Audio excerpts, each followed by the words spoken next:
Неге мен жиі депрессияға кіріп кете беремін? Бүгін өте маңызды тақырып туралы сөйлесейік. Соңғы уақытта адамдардан жиі еститін сөзім осы. Көңіл күйім жоқ. Ештеңе істегім келмейді. Шаршадым, депрессиядамын. Бірақ бір сұрақ қойғым келеді. Сен шынымен депрессиядасың ба? Әлде өміріңнің мағынасын жоғалтып алдың ба? Өйткені көп адам бұл екеуін шатастырып алады. Бір кезде адамның арманы болған, мақсаты болған, қызығып істейтін ісі болған, тіпті таңертең тұруға себеп болған. Ал қазір таң атты, кеш болды, бір күн өтті, бір апта өтті, бір ай өтті. Бірақ өмір өзгерген жоқ. Адамның жаны шаршайтын нәрсе жұмыс емес. Жанның шаршайтын нәрсесі ол мағынасыздық. Адам ауыр жұмыс істеп жүріп бақытты болуы мүмкін. Ал кейбір адам ештеңе істемей жүріп бақытсыз болуы мүмкін. Неге? Себебі адамның жанына ақша ғана емес, мағына керек. Яғни өмірде не үшін өмір сүріп жүргенін білу керек.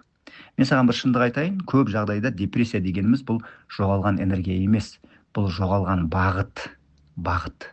Адам не үшін өмір сүріп жүргенін ұмытады. Не үшін жұмыс істеп жүргенін ұмытып кетеді. Не үшін күресіп, арпалысып жүргенін ұмытады. Сосын ішінен босап қалады. Қазір кішкентай ғана бір практика жасайық. Қағазыңызды алыңыз және мына сұрақтарға шынайы жауап беріңіз. Бірінші сұрақ. Мен соңғы рет қашан шын жүректен қуандым? Қайталап айтамын. Мен соңғы рет қашан шын жүректен қуандым? Ойлан. Қай кезде, қай жерде, кіммен бірге? Жазыңыз. Екінші сұрақ. Менің өмірімде мені тірілтетін нәрсе не? Қайталап айтамын. Менің өмірімде мені тірілтетін нәрсе не? Ақша ма, балалар ма, білім бе, кәсіп пе, қызмет пе? Әлде адамдарға көмектесу ме? Жаз. Ал үшінші сұрақ, егер маған сәтсіздікке ұшырамайтыныма кепілдік гарантия берілсе, мен немен айналысар едім? Қайталап айтамын. Егер маған сәтсіздікке ұшырамайтыныма кепілдік, яғни гарантия берілсе, мен немен айналысар едім? Міне, көп адамның жауабы дәл осы жерде жасырынып тұрады.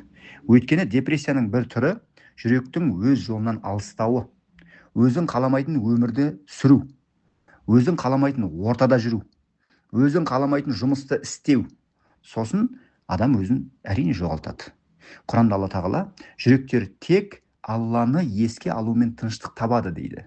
Назар аударып көрші, бұл жерде тыныштық ақшада деп тұрған жоқ. Тыныштық атақта деп тұрған жоқ. Тыныштық жүректің дұрыс байланысында деп тұр. Сондықтан кейде саған демалыс емес, бағыт керек, бағыт. Кейде саған ақша емес, мақсат керек. Кейде саған мотивация емес, мағына керек. Бүгін өзіңе бір сұрақ қой. Мен шаршадым ба? Шынымен де шаршадым ба?